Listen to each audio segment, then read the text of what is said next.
A black hole is not a hole. It is a massive amount of matter packed into a very tiny space. The gravity inside is so strong that nothing, not even light, can escape. That is why we cannot see them directly. Today, you will learn exactly how black holes form, step by step. Before you can understand a black hole, you need to understand what a star is and how it lives. Stars are giant balls of gas, mostly hydrogen. All that gas is pulled inward by gravity. The core of a star is extremely dense and hot enough to trigger a process called nuclear fusion. Nuclear fusion is when atoms of lighter elements are smashed together to make heavier ones. The most basic version of this, hydrogen atoms fuse together to make helium. This process releases huge amounts of energy. That energy pushes outward, creating pressure. So a star is a constant tug of war. Gravity pulls everything inward toward the center. Radiation pressure from fusion pushes everything outward. These two forces stay balanced for millions to billions of years. That balance is what makes a star stable. Our sun is a main sequence star. It is in this stable phase right now and has been for about 5 billion years. This is important. Not every star becomes a black hole. A star's fate depends almost entirely on its mass, how heavy it is. Low to medium mass stars, like our sun, when they run out of fuel, they expand into a red giant, blow off their outer layers, and leave behind a small, dense object called a white dwarf. No black hole. Massive stars, those with at least 10 times the mass of our sun, these follow a completely different and far more violent path. These are the stars that can become black holes. Only the most massive stars, those leaving a core greater than roughly 3 times the mass of the sun after collapse, become black holes. Stars smaller than that leave behind neutron stars instead. Here is where it gets serious. A massive star burns through its hydrogen fuel faster than smaller stars. The bigger the star, the shorter its life. Where our sun will live for about 10 billion years, a star 20 times the mass of the sun may only live a few million years. As a massive star uses up its hydrogen, it starts fusing heavier and heavier elements to keep the energy going. Hydrogen fuses into helium, helium fuses into carbon, carbon fuses into oxygen, neon, and magnesium. Eventually, the core starts fusing silicon into iron. Iron is the stopping point. Iron cannot be fused to release energy. Fusing iron actually requires energy instead of releasing it. So once the core becomes iron, fusion stops entirely. When fusion stops, the outward pressure disappears.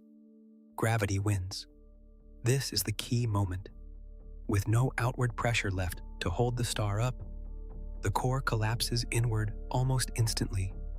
The outer layers of the star crash inward toward the center at speeds around 30,000 kilometers per second, about 10% the speed of light.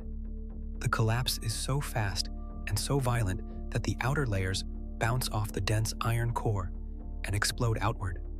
This explosion is called a supernova. It is one of the most powerful events in the known universe. A supernova can briefly shine brighter than an entire galaxy. What happens to the core depends on how massive it is. If the remaining core mass is between 1.4 and 3 times the mass of our sun, it becomes a neutron star, an incredibly dense object roughly 20 kilometers across, made almost entirely of neutrons. A sugar cube-sized piece of neutron star would outweigh more than 1,000 battleships. If the remaining core mass is greater than 3 times the mass of our sun, no known force in the universe can stop the collapse. The core collapses all the way down to a point of nearly infinite density. This is called the singularity. A black hole has formed. The singularity is surrounded by an invisible boundary called the event horizon. This is the point of no return.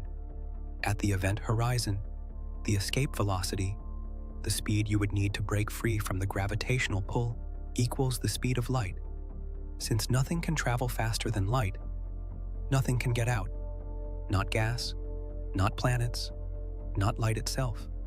The size of the event horizon is defined by the Schwarzschild radius, named after German astronomer Karl Schwarzschild, who calculated it in 1916.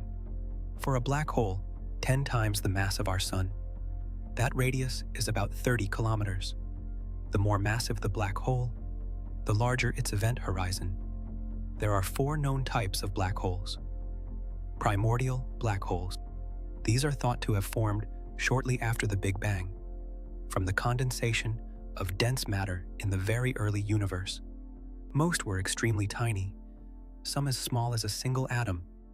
The smallest have likely evaporated over time. Larger primordial black holes may still exist, but none have been confirmed yet. 2. Stellar mass black holes, the most common type. These form from the death of massive stars through the supernova process described above. Most are roughly 5 to 10 times the mass of our Sun. The LIGO Gravitational Wave Observatory has detected some with masses up to 100 times that of our Sun. Intermediate mass black holes. These range from hundreds to hundreds of thousands of solar masses. Scientists believe they may form in dense star clusters or from the mergers of stellar mass black holes.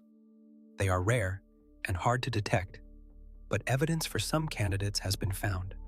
Or supermassive black holes. These are the giants, ranging from millions to billions of times the mass of our Sun. They sit at the center of almost every large galaxy. The one at the center of our Milky Way is called Sagittarius A, pronounced A star. It contains the mass of about 4 million suns and is roughly 15 million miles across. How supermassive black holes form is not fully understood. They are too massive to have come from a single star. Leading theories suggest they grow over billions of years by consuming gas, dust, stars, and by merging with other black holes. Once a black hole forms, it does not stay the same size forever. It grows. Black holes pull in nearby gas, dust, and stars. As material falls toward the event horizon, it forms a spinning disk of superheated gas called an accretion disk. This disk glows extremely bright, sometimes producing more light than an entire galaxy. When this happens, the object is called a quasar. Black holes can also merge with each other. In 2015, scientists detected gravitational waves, ripples in the fabric of space-time, caused by 2 black holes colliding more than 1 billion light-years away. This was the first direct detection of gravitational waves, confirming something Einstein had predicted in his general theory of relativity a century earlier. Since black holes emit no light, we cannot see them directly, but we can detect them through their effects on the space around them. Accretion disks. Hot gas falling toward a black hole emits X-rays. NASA's Chandra X-ray Observatory detects this energy. Star motion. Stars near a black hole orbit it in specific ways that reveal the black hole's mass and location. This is how we confirmed Sagittarius A at the center of our galaxy. Gravitational lensing. A black hole's gravity bends light from more distant objects behind it, warping and distorting what we see. This can reveal otherwise invisible black holes. Gravitational waves. When black holes merge, they send ripples through space-time. The LIGO and Virgo observatories detect these waves. The nearest confirmed black hole to Earth is called Gaia BH1, located about 1,500 light-years away.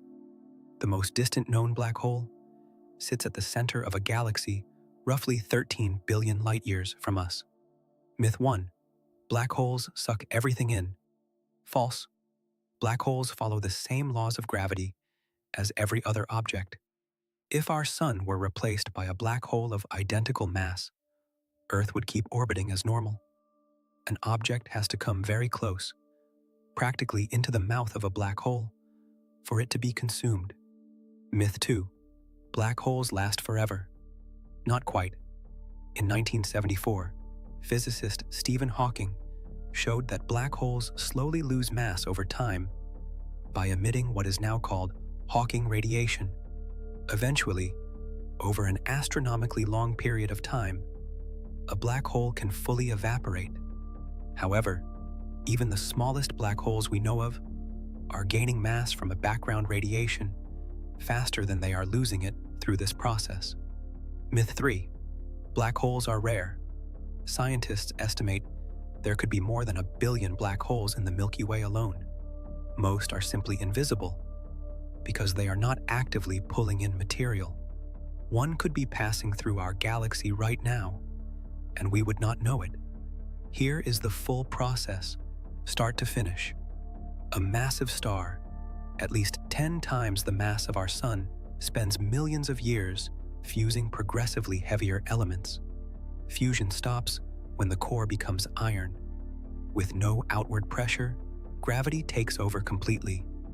The core collapses almost instantly. The outer layers crash inward and explode in a supernova.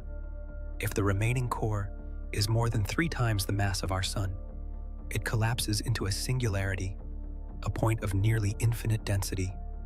The event horizon forms around it. Nothing inside can escape. A black hole exists. That is how it happens. A massive star runs out of fuel. Gravity wins the tug of war. The core collapses. A black hole is born.